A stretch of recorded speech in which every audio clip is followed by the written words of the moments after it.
No, these mics right here, you actually gotta kind of get right. I gotta get in there. Okay. Yeah, that's, you gotta hit that sweet spot. I'm not used to this. Yeah. I'm more used to something like that, like a Radio Shack mic or something along those lines. Yeah, that's how I am too. We were doing all these interviews at South by Southwest, and I'm like, I've done a bit of rapping myself, Nice, so you know, nowadays I kind of just chill, do this stuff. But cool, man. Yeah. But yeah, I used to do a lot of that back in the day, and every once in a while. Retired. Now he just appears in rap videos. And yeah, you never retire fully from hip hop. Yeah. So you just played South by Southwest. I did, yeah. Me and Simple Steven, we had the opportunity to play out there, so I was really excited about that. That was my first South by, even ever visiting or whatever. So. Oh yeah. Me it too. was cool, man. It was cool. Yeah, we were all out there. All the homies that actually were going on tour soon, they were all out there supporting. But me and Simple Steven had the opportunity to play out there, so yeah, it was great. Oh yeah. Well, I keep expecting to see like John Stamos or like Bob Saget walking here because we got a full house tonight. For real. Who do we got? Who do we got over here? We got. We got NKNGS, we got Simple yeah. Steven. Simple Steven, yeah, because I met Steven before. We're Facebook friends. And we got Smarty Jones chilling in the back, doing his thing, texting. He just met a nice female out front. Nice. And yeah, so he's working on that. And I'm blast. Movie up they're there. always working. Lots of nice females in Texas. They're everywhere. Yeah. Depends where you go. They're everywhere. Shut up, you don't even care. I know. So, you're from Boston. I am, yep. That's crazy though, you don't have the accent. It's funny, man. Everybody's been saying that, but I guess I don't. I mean, it comes out more when I'm, I guess, intoxicated or... He's got a little bit. I can hear it. Well, he doesn't sound like yeah, but he doesn't sound like Peter Griffin. Nah, or John F. Kennedy. Yeah, I had a friend who was a Southie that was half Irish, half Italian. Oh yeah. Yeah, man. you don't sound like him. Nah. He was also a boxer. For sure. Like, yeah, it's I just mean, like if you talk to my mother, she's got it really bad. Like she see, when you said mother, I heard it right there. Oh, okay. Like, yeah. Hope I'm not forcing it now. I'm gonna like trying too hard, but yeah. That's cool. We'll go up and do an interview in Boston sometime. Yeah, We'll be like, howdy, y'all. Texas. Yeah, something to be able to take care of you. Yeah. Like you're already on your tour. You're not embarking on it. You're currently. Yeah, we're right in the mix of it, man. We hit an open mic the other day just to kind of start it off, and while we got a little hiatus in between dates or whatever, but yeah, we're heading to New Mexico is the first stop. Yeah, and then pretty much there we're going full force, man. We're playing like 12 shows, and yeah. Like when you hit the open mic, like how easy is that? What's your setup? Are you just going off your computer? Do you have a DJ? Yeah, it's funny, man. We kind of just like took that shit over the other day. Like there's a couple acoustic dudes, and we ran in there with like 6 rappers. I actually lost myself at South by, which is pretty tough. But yeah, so that's a bummer. Me and Simple Steven run off the laptop, and so it's either the laptop or the cell phone normally. I have a DJ, but we weren't able to fit him this time around, so.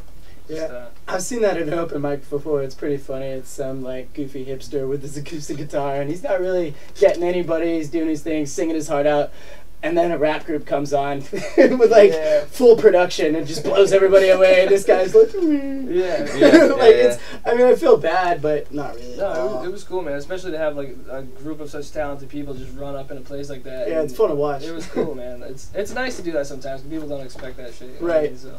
Well, you said you're going to New Mexico first. It's funny that we're talking about this because I used to play in a rock band, and we played at this place called Warehouse 21 in Santa Fe. And Santa Fe is like New Mexico's Austin. We played a show. All the kids liked us. It was an all-age venue.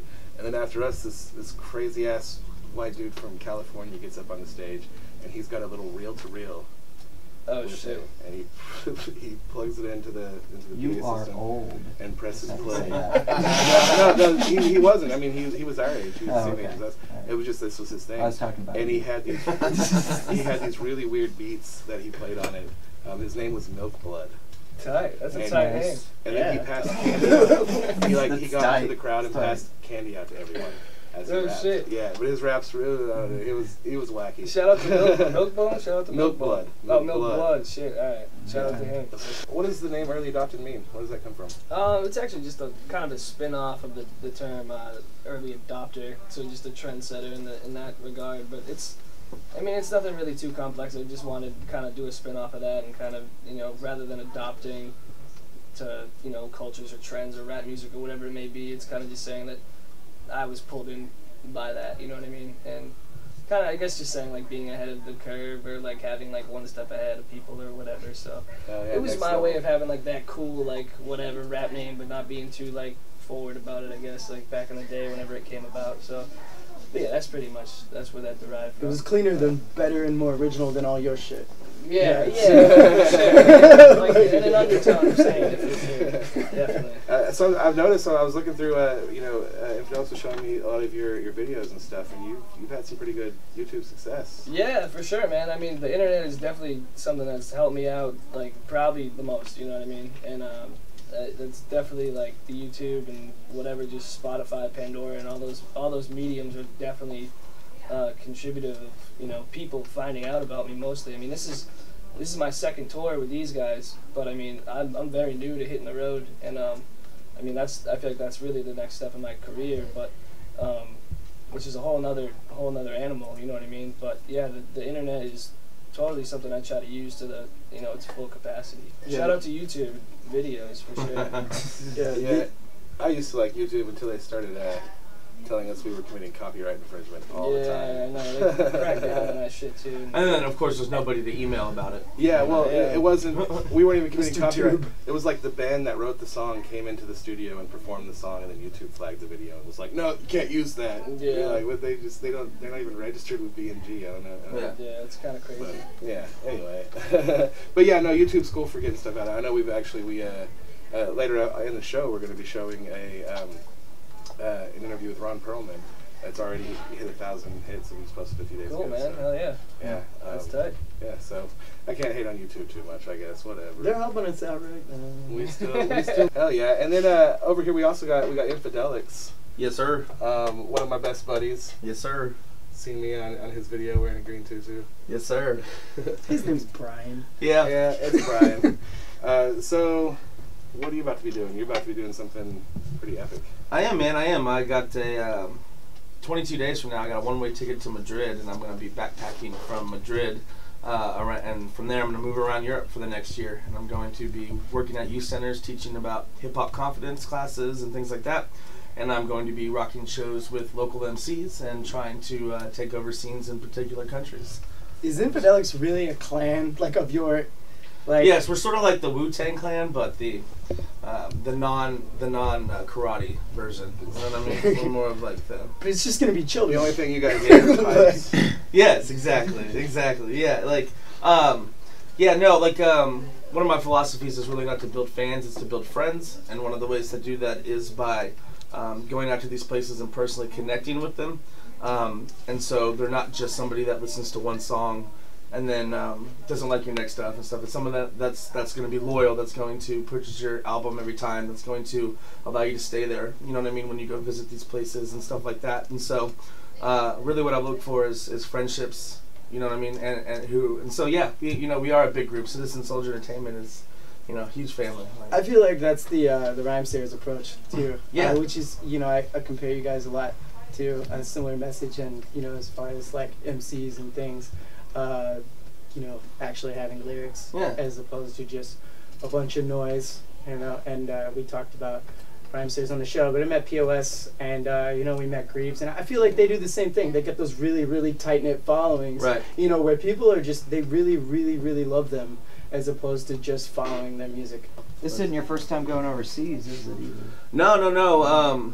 Myself and Smarty Jones, Simple Steven, and Kev Says went to Ireland about 6 months ago. That was my second time over there, and when we went together, a couple of the things that we did was work at the youth centers.